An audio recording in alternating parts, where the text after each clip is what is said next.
I'm Mike.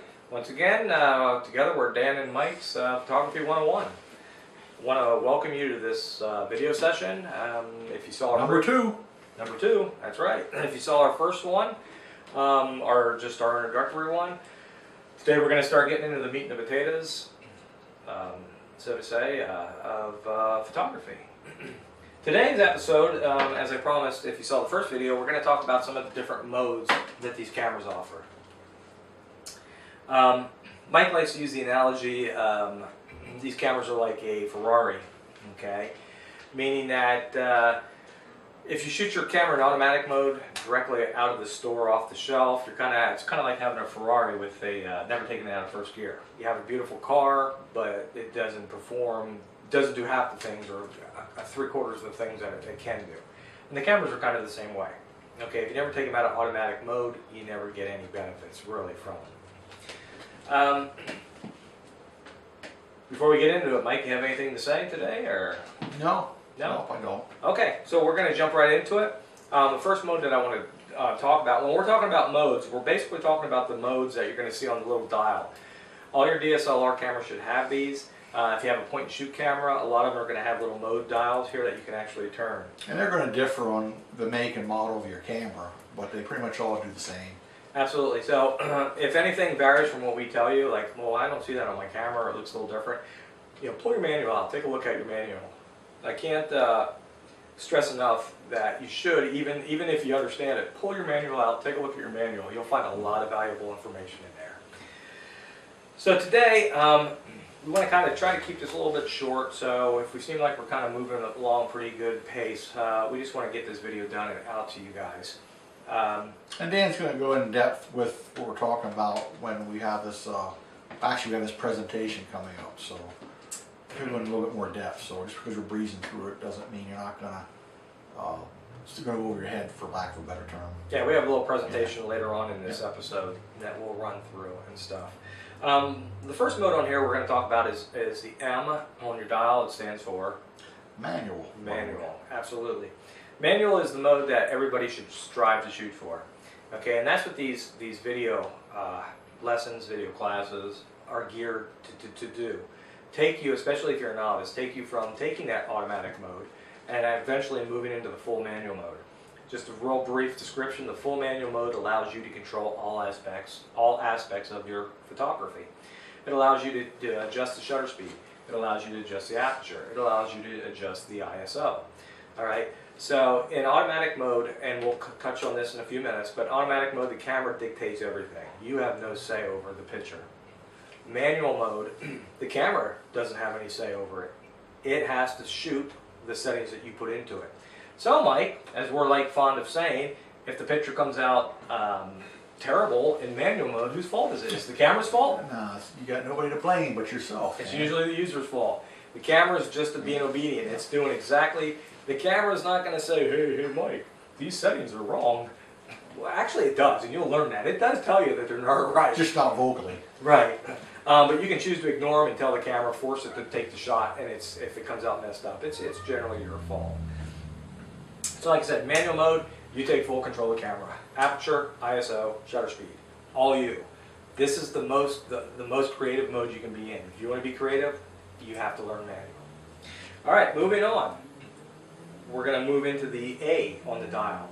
Now, if you shoot Canon, you're going to see an AV on your dial. Okay, A on Nikons just means aperture priority. On a Canon, AV means aperture value. Okay, if your camera says something other than that, once again, check your manual.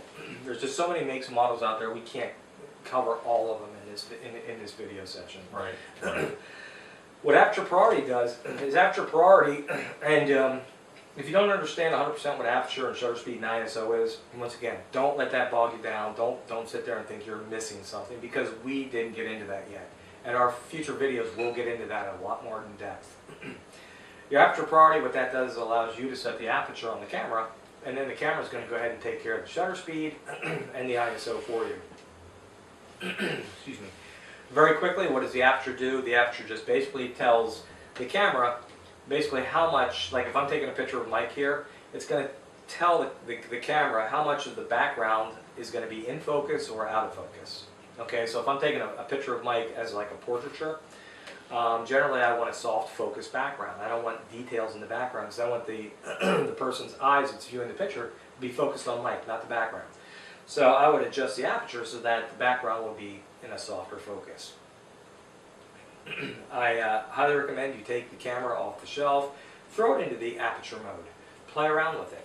The great thing is, these digital cameras, you get instant feedback, okay? You can see, okay, what happens if I, if I turn the aperture and then I adjust this dial back here one way, then take a picture adjusting it the other way. See how it comes out. Take notice of the background, okay? Have fun with it, play with it. That's the only way you're going to learn. Next, we're going to move into the S. Okay, S on the Nikon. It's going to be a TV on the Canon. It stands for time value on the Canon, or shutter speed priority, or shutter priority on the Nikon. What that does is that basically is the ability for the camera to freeze a subject. Okay, so like Mike, how fast does a hummingbird's wings go? Oh, they go fast. They go really fast. Right. Now say the whole purpose of the picture that you want to take of a hummingbird is you want to capture that hummingbird crystal clear. You want the wings to be crystal clear, sharp, not blurred. Okay, you want to catch everything crystal clear. So what you're going to need to do is you're going to put that in the shutter speed priority mode. Then you're going to adjust your shutter speed to a very high shutter speed. We're talking maybe like 1/1000th or 1/2000th of a second.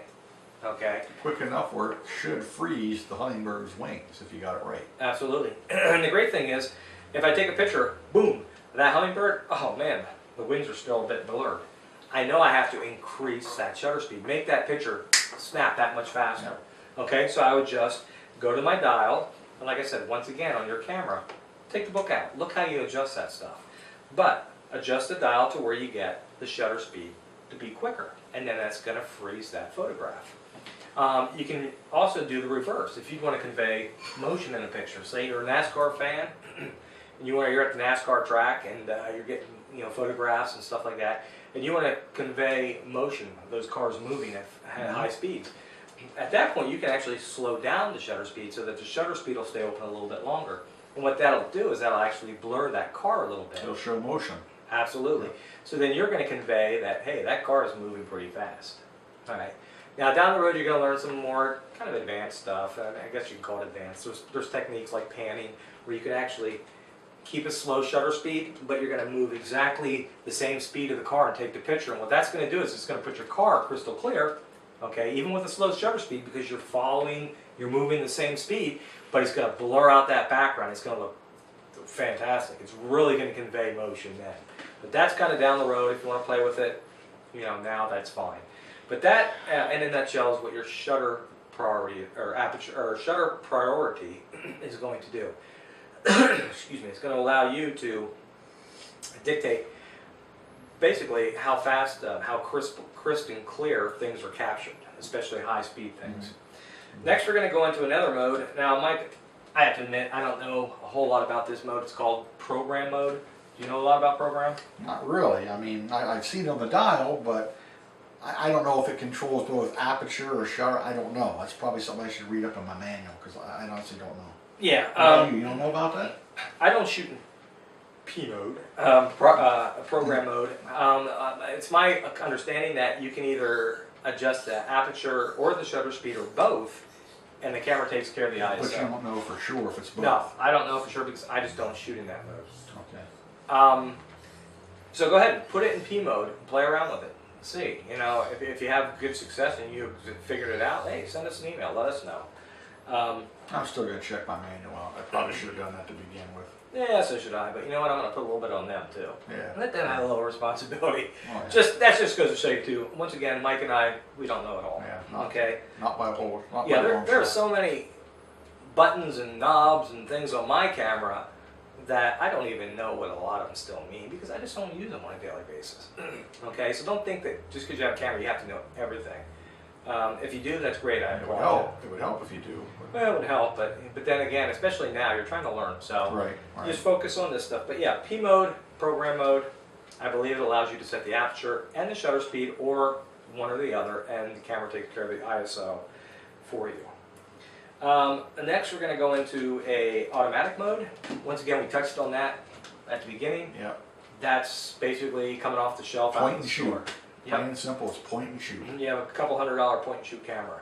I mean, if that's all you want to do with this thing, I would just recommend, spending $50, $60 and going and getting a small point and shoot camera. That's Okay. But if you really want to take creative control, you need to learn how to shoot the manual mode. Once again, the automatic mode, the camera dictates everything for you. So you're at the mercy of the camera. If you wanted to get a picture of your kids at the beach and wanted to blur out that background, good luck. Hopefully the camera will do that for you, but there's no guarantees. Okay. To shoot, to have the pictures come out the way you want them to come out, you're going to have to shoot either an aperture priority, shutter speed priority, or manual, preferably. So that's all. That's automatic. The camera dictates everything. So if you get that wonderful, beautiful picture and you're so proud of it, you really can't take credit a lot. I mean, the camera has to take a lot of Mostly the credit. camera that did all that work on that. So you might have framed it beautifully and stuff, but the camera dictates that. Right, right. The last thing I want to discuss really quickly is there's like a scene mode a lot of cameras have. And like I said, these cameras, they're just metal, plastic, electronics. They're not intelligent per se, well, I said like we are, but that's kind of, it depends on who you ask. Some people might say those two nuts aren't too intelligent. But these cameras, they don't know what you want to do. All right? They don't know that I'm pointing at that picture of that child and I want to get a picture of that child and blur the background out. Or they don't know if I want to, freeze that hummingbird's wings. It doesn't know that. So there's a scene mode. And what the scene mode is sort of like a cheat mode. It's kind of like being more... You're not going to break the glass there, are you? The scene mode is being a little more specific, telling the camera a little more specifically what you want to do. So if you put it in the scene mode, you might be able to look at your LCD display, and then you can go through a bunch of different modes within the scene mode. You might have one that says nighttime.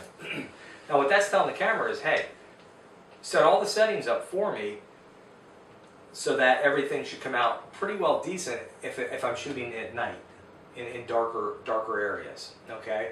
Or if I want to get a portraiture of someone, okay, I can go to the portrait mode, all right, and now the camera's going to do the settings. It's going to adjust the aperture so that I can get maybe a softer background behind that person. So basically it's like automatic mode, but specialized for whatever situation you're in. Right, it specializes. It's basically giving the camera a little bit more of an idea of what particular type of situation you're in. Right, exactly.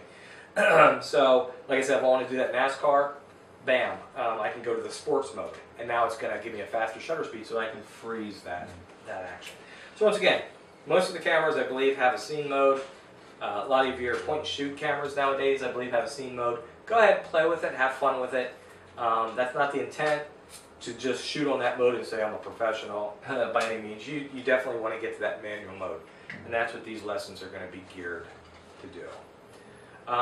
That being said, Mike... All right, well, I guess now what we're going to do is we're going to cut to Dan's presentation where he goes over what we just discussed in a little bit more detail. So hopefully you have a better understanding. We'll be back in a few minutes. Alright, hey guys, how's it going? As Mike just said a few moments ago here, we're going to go ahead and I'm going to give you a run through on some of these modes and a little bit more in depth.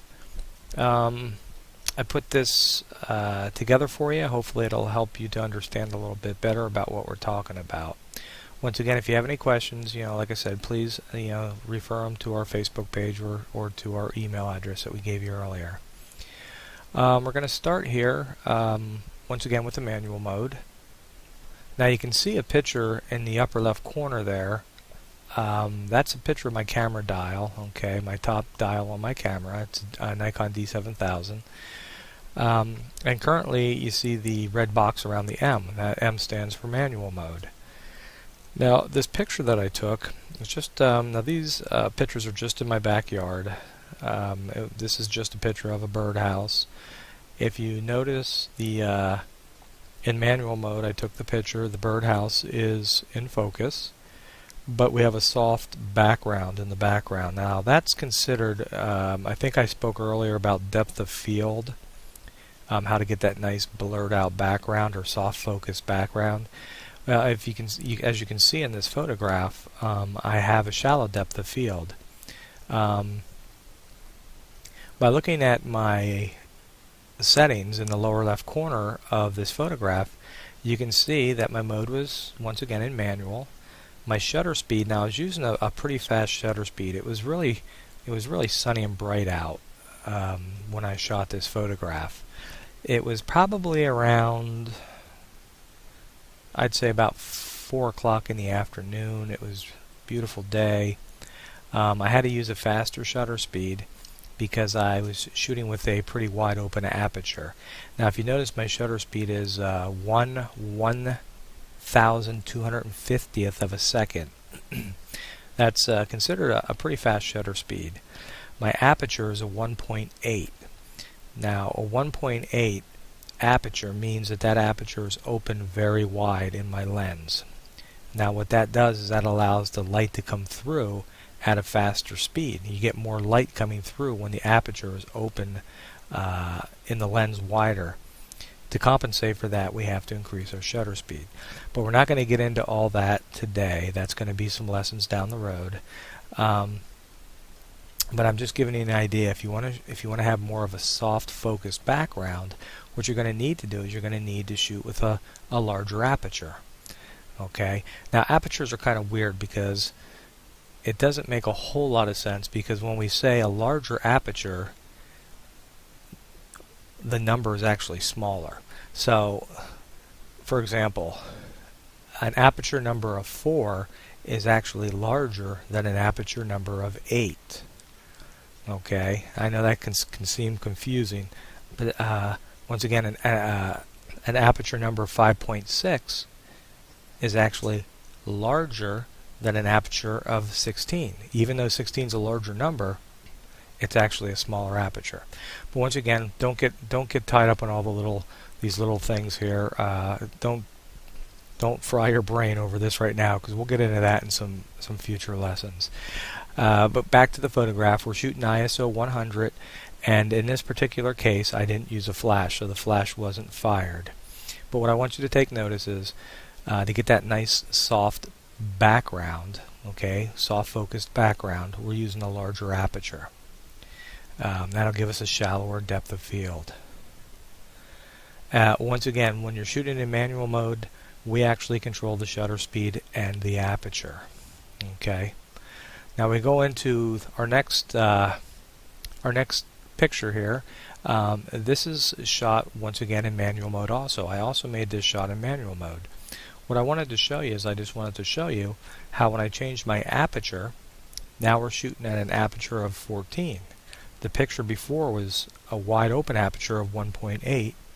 This is now actually a smaller aperture of 14. Notice now that the background is a lot sharper. Okay, it's more in focus. This is what we call a deep depth of field, meaning that further back in the picture, more stuff is in focus.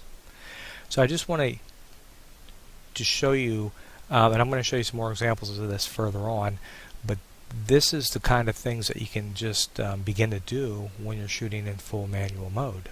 You can either decide, I want to have a nice soft focused background, and you can quickly, easily do that, or maybe you'd like to have everything pretty much clear in the background, and you can also choose to do that. When you're in manual mode, you're the creator of the photograph. You decide how that photograph is taken. So once again, this is just another picture that I took in manual mode, just a few seconds after I took the first picture, but I just changed my aperture and my shutter speed settings.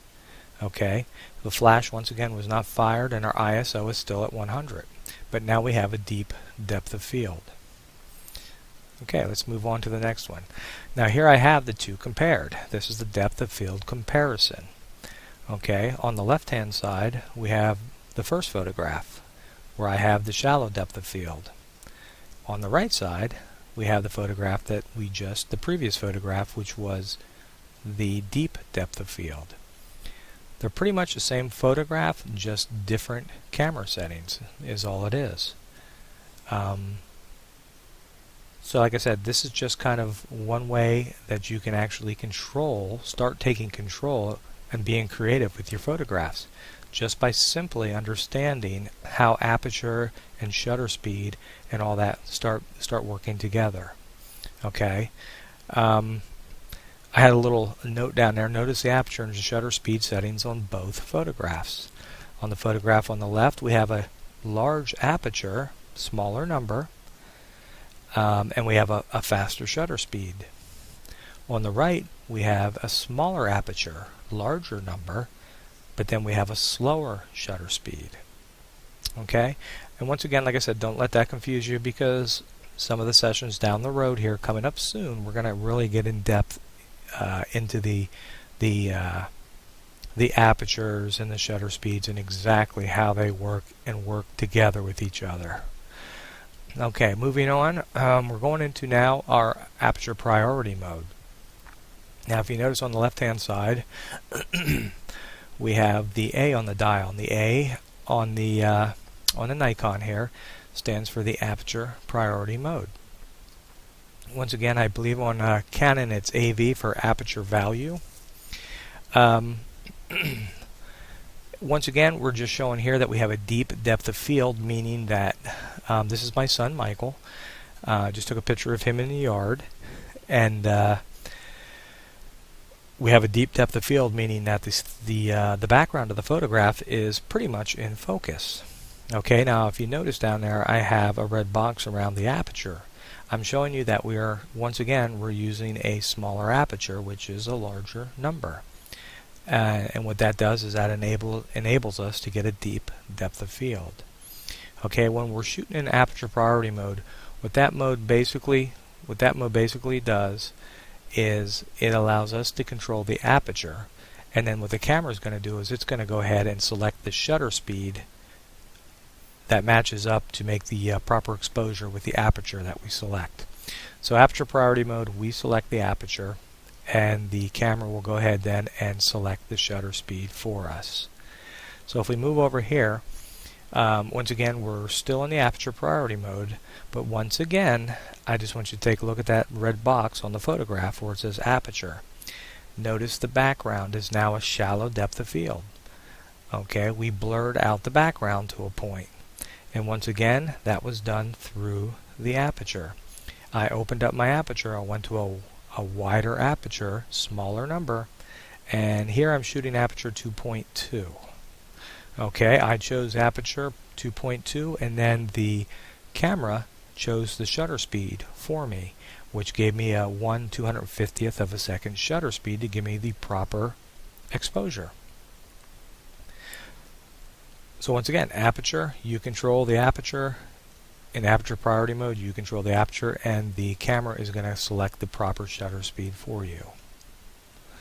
Alright, moving on to shutter priority mode. Designate it in the red box by an S. I got my son Michael to run across the yard for me in this photograph, and he's running pretty fast. But notice down below it says Michael is frozen in place in this photograph because of a fast shutter speed. Okay, and if you notice on the photograph I have the red box around the shutter speed, which is 1/500th of a second. Now in shutter priority mode, you select the shutter speed, and now the camera is going to select the aperture for me. Okay, now my main objective in this photograph was I wanted to freeze Michael in place. I wanted to get him nice and clear, crystal clear in place. And in order for me to do that, I knew I was going to have to increase my shutter speed to a faster shutter speed. So I decided to shoot at 1/500th of a second. When I did that, when I made that setting, the camera went ahead and adjusted the aperture at a 3.5 for me, so that the exposure would be balanced and come out correctly. And notice, shooting at that 500th of a second shutter speed, I was able to capture Michael nice and crystal clear, frozen in place. Now if we move to the next image, we're still in the shutter priority mode, but this time I wanted to show you what would happen if I used too slow of a shutter speed. So the first image was 1/500th of a second, but now this one we're slowing all the way down to 1/25th of a second. Okay, notice that Michael is blurred in this photograph because of the slow shutter speed. Alright, once again, Michael come across the yard the other way this time, running full speed. But now this time, the shutter speed wasn't fast enough to capture him, wasn't fast enough to freeze him in place. And what happens was, the background was clear because the background is not moving, but Michael isn't clear because Michael was moving, and I didn't use the shutter speed fast enough to freeze him. Now, if showing motion is your intent in this photograph, then I've done a good job at that. I can show that Michael was definitely moving. But that wasn't actually my intent. My intent was just to show you that this is what will occur if your shutter speed isn't fast enough to capture the movement that you want to freeze. Once again, in shutter priority mode, I selected the shutter speed, which I decided to go with 1/25th of a second because I really wanted Michael to be blurred for this demonstration purpose. And notice the camera decided to give me an aperture of 16. Those are the two settings that will balance out and give me a proper exposure. Okay, I hope this stuff is making sense to everybody so far. We're going to continue on here. Next, we're going into program mode. Now, Mike and I were joking earlier about this program mode. Well, we don't know what it is. Well, we know what it is. We're just messing around. Although we actually do not shoot in program mode, we still know what it is. Now, once again, this is what my camera does with the program mode. Yours could be different. If you have a program mode, it could be different. This is where you have to look at your manual to find out. In the program mode, what the camera does is it actually automatically adjusts the aperture and the shutter speed for you. Alright, now there is a flexible program mode, at least on my camera, which would allow me to rotate my main command dial, and what that will allow me to do is it will select different aperture and shutter speed settings for me that would give me a proper exposure. So I could, if I'd want to get that soft out of focus background, I could actually turn my command dial to get a larger aperture. Okay, and then the camera would automatically readjust the shutter speed so that my exposure would be correct. If I wanted, for instance, to get everything in the background to be clear, I would go the other way and I would get I would choose a smaller aperture, and then once again the camera would automatically choose the right shutter speed for me. So that's kind of the flexible program mode on my program mode. I could either let the camera do it all for me, or I could actually go into the flexible program mode by turning my command dial, and that will give me some different aperture and shutter speed adjustments that I could do. Once again, your camera could be different. You really need to look at the manual. Okay? And once again, you can see that the mode was in program mode. My shutter speed, I chose a shutter speed of 1/60th of a second for this photograph. The camera gave me a 6.3 aperture. Once again, the ISO was 100, and the flash did not fire on this picture. Okay. Next, we're going to the good old automatic mode. Okay, the one that's pretty much comes off the shelf, the way your camera comes off the shelf in automatic mode. Automatic mode is pretty much what it says, automatic. It will pick your shutter speed and your aperture for you. It doesn't give you the choice to do it, to pick what you want. You have to take what the camera gives you. Also in the automatic mode, the flash will pop up if the camera determines that there's not enough light and it needs flash. Now you're probably going to say, well, this was fired outside on a sunny day, and you can see down there in the lower left corner it says the flash was fired. Why would the flash fire on a sunny day? Well, because the flash fired because behind that birdhouse there's a big tree and there's some shade back there. Okay, so what the camera has to do when it meters the scene, it takes the light, the ambient light that it sees, okay, and it sees that birdhouse. It takes that birdhouse, it sees it in the bright sunlight, okay, but then it also sees the shadow, the shade under that tree back there. What it needs is it's trying to equalize equalize everything out. And in this case, what happens is the flash fired to try to equalize the photograph, the lighting to come out better. And you're going to learn down the road as we get more advanced into this stuff that there's going to be a lot of times in the daytime that we're going to want to fire our flash also. Okay, for a fill flash to take shadows out of people's face. I have people ask me all the time, Dan, why are you firing with a flash in the middle of the day? And I explain it to them, and then they're like, oh, okay, now that makes sense. But we'll get into that down the road, so don't worry about the flash firing in the daytime too much at this point. Okay. You'll really get into this when there's a strong backlight. And if you're taking a picture of somebody with their back towards the sun, and there's strong backlighting, you're going to want to use a fill flash to brighten them up. But like I said, we'll get into that down the road as we get there. So anyway, the flash fired. The camera decided, hey, I need to put some light on the subject here. It fired. Once again, ISO was 100. The shutter speed was 1/250th of a second, 250th of a second, and the aperture was 3.5. All decided by the camera. I had no say in that one. That's what the camera decided. And on my camera, if you can see in the upper left, I have a little green auto with a little camera icon. Whatever your camera has, I'm sure it's probably different. You'll have to look at your camera and figure out what your auto is. Alright, now we go to the scene mode. Once again, the scene mode on my camera, okay, is basically different scene modes. Okay, I went through my camera, and this is something else that I've never used, but I went through my camera, and these are all the different scene modes that I can use. So basically, I think as Mike was trying to say earlier in our class a little while ago, he talked about how the scene mode was more of a specialized automatic mode, and it is. The scene mode is pretty much an automatic mode, but we're just giving the camera more details on the situation that we're in. So for example, for instance, if we wanted to get some pictures of a soccer game, if you notice, one of our scene modes on there is sports.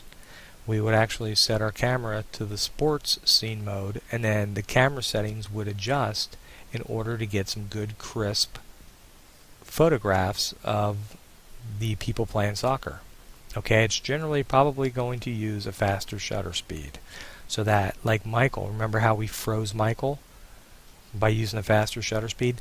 That's what that sports mode's probably going to do. It's probably going to give you a faster shutter speed so that you can get those frozen, action shots. Other ones, we have landscape, we have portrait, sunset, silhouette, autumn colors, blossom, candlelight. If you're shooting in pretty much virtual darkness and you only have candlelight, the camera is going to know that because we're telling it candlelight, okay? And it's going to do what it needs to do to set the settings for you to get a proper photograph in candlelight, okay? Beach and snow, those are very bright photographs. I mean, that you ever see on a snowy day with the sun glaring down on the snow, it about blinds you. The same with the beach. The sand can be blinding at times with the sun coming up off of it. The camera's going to have to compensate. It's going to know that, hey, we're on a beach or a snow scene, okay, and it's going to have to compensate for that. So that's what your scene mode is. It's just an automatic mode, but we're giving the camera a little bit more help by explaining exactly what type of scene we're in. Alright. Last but not least, once again, now I have it here. Now, depending on your camera, you may have other modes on your dial. Okay, you're going to, please check with the manual once again that came with your camera to see specifically what these other modes do.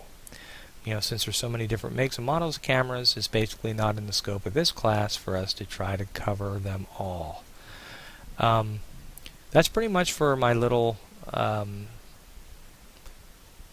demonstration, or my little thing here showing the different modes. My we used some pictures for examples and stuff. I hope that helped some of you guys out there to kind of grasp what we're talking about a little bit better. This is in no way to tell you, okay, now you're ready, go out there and take all the pictures, you're a professional. No, this is just to start getting you familiarized with those different modes on your camera. I'm sure a lot of you probably have more questions now than you did before, and that's fine. That means that you're starting to learn, starting to think about this stuff. Once again, send us your questions, give us feedback, let us know. Get that camera down, play with those different mode settings. Now you know what the aperture priority does, and if you need to, rewatch the video again.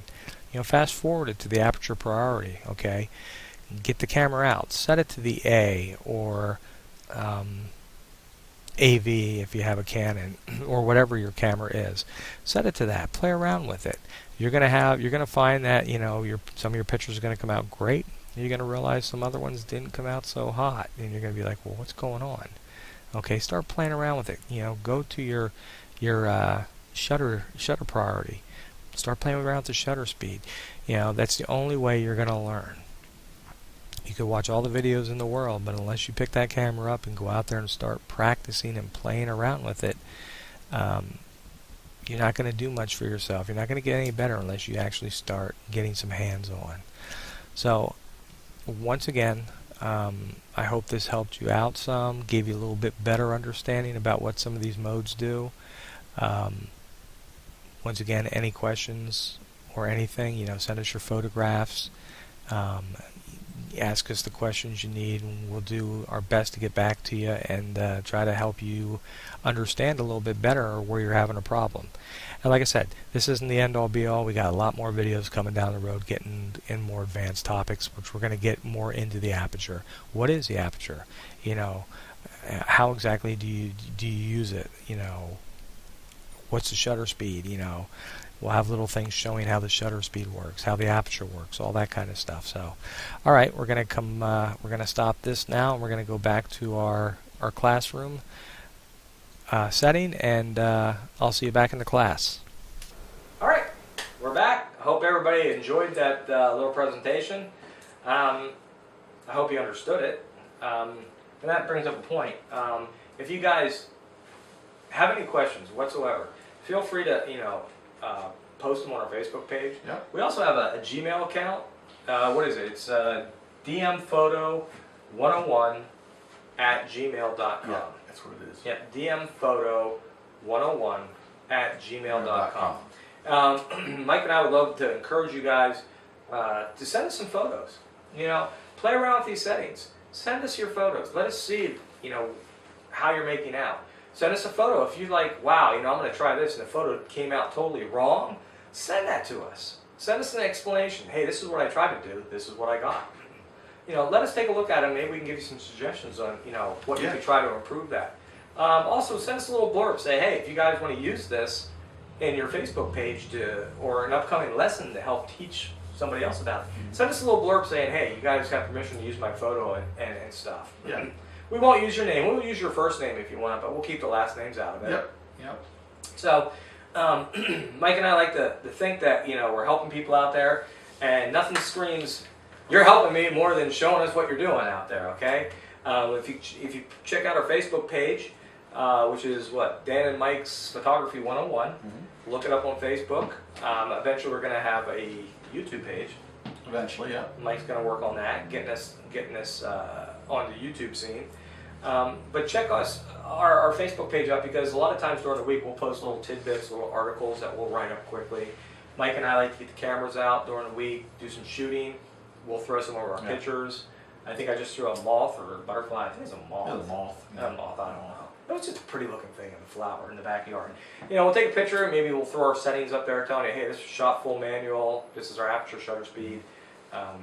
Was flash involved? Yes, no. Things like that to kind of help you understand a little bit better too.